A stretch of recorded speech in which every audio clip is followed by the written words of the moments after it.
इस देश में एक आतंकवादी आया जिसका नाम था सेंट जेवियर। आप सोच करके देखिए, जिधर से भी आप गुजर जाते हैं, दिल्ली की सड़क हो, बेंगलोर की सड़क हो, कोलकाता की सड़क हो, गोवा की सड़कें हो, कहीं से भी आप गुजरते हैं तो आपको बड़े बड़े इंस्टीट्यूशन, बड़े बड़े यूनिवर्सिटीज, बड़े बड़े कॉलेजेस, बड़े बड़े शिक्षण संस्थान सेंट जेवियर के नाम से देखने को मिलते हैं। Saint Xavier college, Saint Xavier university, Saint Xavier educational institute. उस समय आपको लगता है कि सेंट जेवियर तो कोई बहुत बड़ा शिक्षाविद था, सेंट जेवियर तो कोई बहुत बड़ी महान हस्ती था, जिसके नाम से इस देश में 100 से ज्यादा कॉलेज है और 10 से ज्यादा यूनिवर्सिटीज हैं, एजुकेशनल इंस्टीट्यूट्स हैं। ये सेंट जेवियर कौन था? यदि आप इसकी तहकीकात करेंगे और तह में जाएंगे और इतिहास को खंगालने का प्रयास करेंगे तो आपको पता चलेगा सेंट जेवियर ईसाइयों का सबसे क्रूर आतंकवादी था, जो हिंदुओं को ईसाई बनने के लिए उत्पीड़न करता था और जो हिंदू ईसाई बनने से इंकार कर देते थे उनके नाखून खींच लेता था, उनकी पलकों को काट देता था, उनकी आंखों को निकाल लेता था। और ये मैं कोई ऐसी हवा में बात नहीं कर रहा हूं, इसके प्रमाण आज भी आपको गोवा में देखने को मिलेंगे। आप जब गोवा जाते हैं तो वहां इस चौक चौराहों पर ऐसे बड़े बड़े खंभे बने हुए हैं और उनका नाम है हथकतलू खंभ। उस हथकतलू खंभ का यदि आप इतिहास जानेंगे तो आपको जान करके आश्चर्य होगा।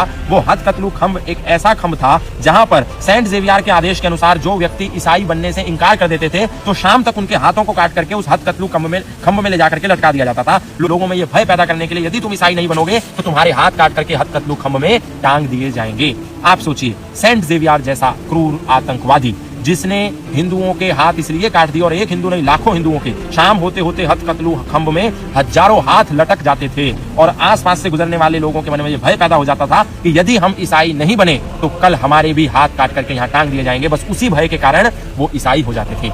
सोचिए, ऐसे क्रूर आतंकवादी के नाम पर आज भी भारत में कितनी यूनिवर्सिटीज, कितने एजुकेशनल इंस्टीट्यूट्स, कितने कॉलेजेस, कितने एजुकेशन सेंटर्स बने हुए हैं और हमको लग रहा है ये कोई बहुत महान आदमी